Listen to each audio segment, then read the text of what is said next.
Multiple sclerosis, or MS for short, is a neurological disease. It is an autoimmune disorder that afflicts the central nervous system, that is, the brain, spinal cord, and optic nerves. MS can be described as a type 4 hypersensitivity reaction, meaning it is cell-mediated. Mature B cells, otherwise known as plasma cells, produce antibodies, also called immunoglobulins. Autoantibodies are antibodies that target self-antigens. Cytotoxic T cells, sometimes called killer T cells, are a subset of T cells that attack antigenic cells. Oligodendrocytes are cells in the brain with arms that wrap around nerve cells. They form a fatty membrane called a myelin sheath, which insulates and protects the neuron. Cytotoxic T cells attack the cells of the CNS, and helper T cells activate macrophages, which target myelin and oligodendrocytes.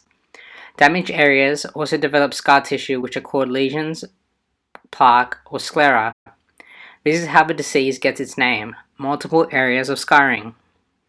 Therefore, signs of MS include scarring, elevated inflammatory markers, and phagocytosis, that is, the presence of elevated lymphocytes in the cerebral spinal fluid.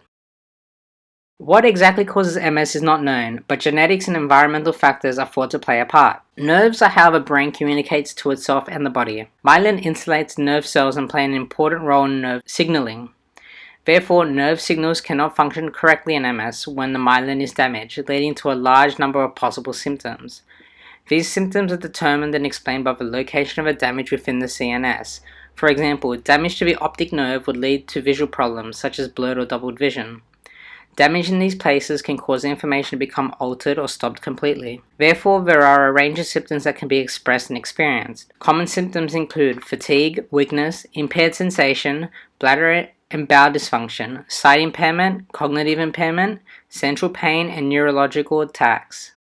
There are also 4 phenotypes, which are given to describe the onset, severity, and occurrence of signs and symptoms. The phenotypes are based on the patterns of symptoms over time. Relapsing remitting MS, or RRMS for short, is the most common form of MS. These are moments of immune responses where inflammation occurs and macrophages target oligodendrocytes. Inflammation is driven by T and B cells. Regulatory T cells suppress the immune response, and oligodendrocytes recover a bit and can remyelinate. This is the remission. Symptoms can improve if remyelination occurs. This process repeats itself where the immune attack comes in waves.